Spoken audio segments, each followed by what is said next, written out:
Thank you for joining us. So let's get started now. We have Mr. Nelson Akujumi, policy analyst. He joins us now to look at some of these stories. Thank you for joining us, Mr. Akujumi. We appreciate you for coming on board again. Thank you very much for having me. Good morning. Good morning to our viewers. Yes. Good morning. I'm sure you've seen the first story, of course, some of the trending story this morning.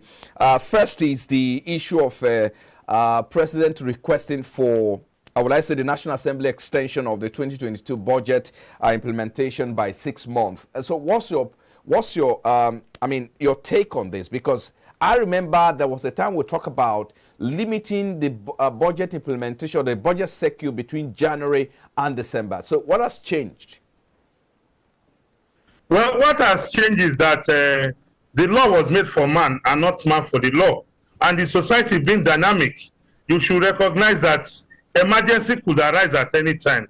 And it is imperative on government to address those functions whenever they occur at every point in time.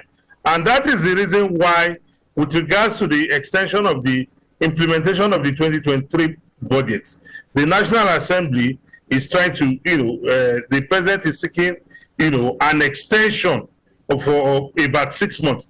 But that is not to say that when a new government comes into office within the next 4 days, that new government will not look into the budget and see areas that will be of, immediate concern that needs to be addressed.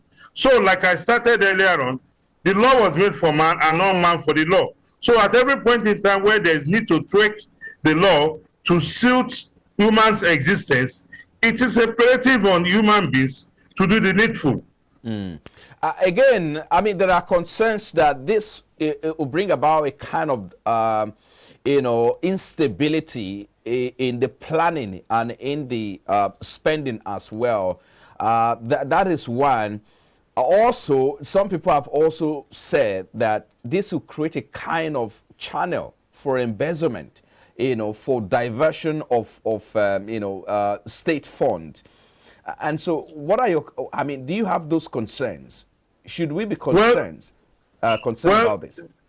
Well, those concerns, could be germane.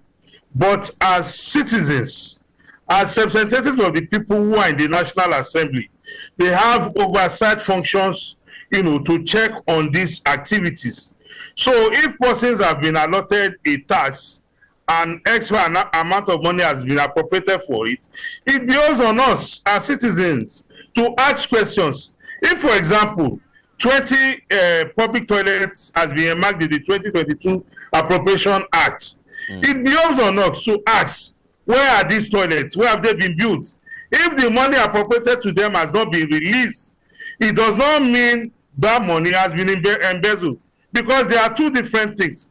When an Appropriation Act becomes law, there's also the issue about the release of funds. A budget is an estimate. It is not the implementation per se. And what do I mean by this? A budget will itemize things to be done, and it becomes law that this thing is going to be done. Okay. I wanted to ask maybe the final question on this one. Pardon me, sorry to jump in there. I wanted to get your opinion before we move on to the next, story. So how would you rate the implementation of the budget in the last few years? The budget implementation has always been between 60 or maybe 50, 60, 70, or not less than 70. No more than 70 actually. So do you think this should be given a pass mark when you look at this, the implementation? Absolutely. There was a time in this country that the implementation of the Nigerian budget on a yearly basis didn't even score up to 40%. And if right now we are doing 70%, you and I know very well what 70% portends in the academic world. If you score 70% in an examination, then you have scored an A, which is an excellent. You don't need to score 100, But be that as it may, I think the most important thing for us with regards to our Appropriation Act is for us to ensure that there's strict, monitoring, such that funds allocated for particular tasks are judiciously used, such that we don't have duplication. You recognize that throughout the tenure of this outgoing administration, it had a running battle with the National Assembly with regards to the Appropriation Act, that every time it brings a budget to the National Assembly inflates the figure. The National Assembly, which was called budget padding, the National Assembly, inserts projects that the executive never brought to them. And for some of us, this is an aberration that must not be allowed to continue if we want to get our Appropriation Act correctly like it is done in other crimes. Let's also look at the implication. This just came to thought now. Let's look at the implication on businesses before we move on. Do you see any implication on business or impact or disruption this may create? Because most companies, businesses, investors plan based on how government, has planned around its spending annually. So with this extension, do you see a disruption in the scheme of things? No, I don't see a disruption, except for a businessman or a business concern that is not in tandem with reality. Because you and I know very well that when we are in an election year, the budget for that year is normally for half of the year. And the government coming into office will also look at that budget, even though there's a plan to extend it.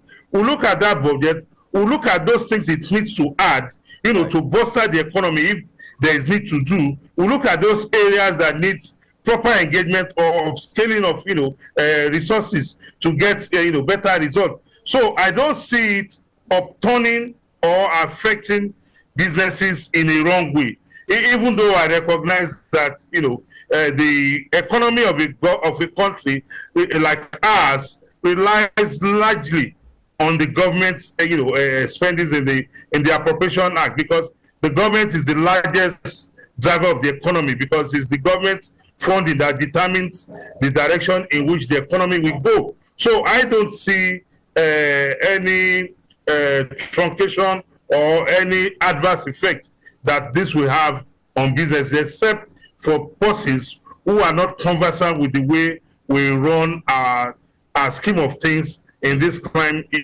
or in an election year. Okay. Let's move on quickly. Perhaps this is one of the biggest stories of the day.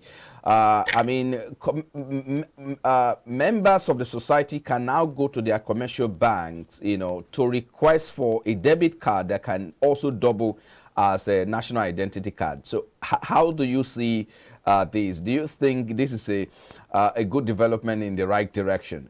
Perhaps something noble that we are beginning to see as the financial services, are evolving. Well, it's a welcome development. It's a long overdue development because of the fact that we have had duplication of our biometrics and other details about us as citizens. And if you recognize what a lot of Nigerians went through to procure or to access their details being on the national server for the national ID card, you will welcome this development. But in the midst of this, we must also recognize that millions of our people are underbanked. So how do we address that anomaly? How do we take care of our people in the villages who don't have access to banking facilities that a lot of us have access to in the cities?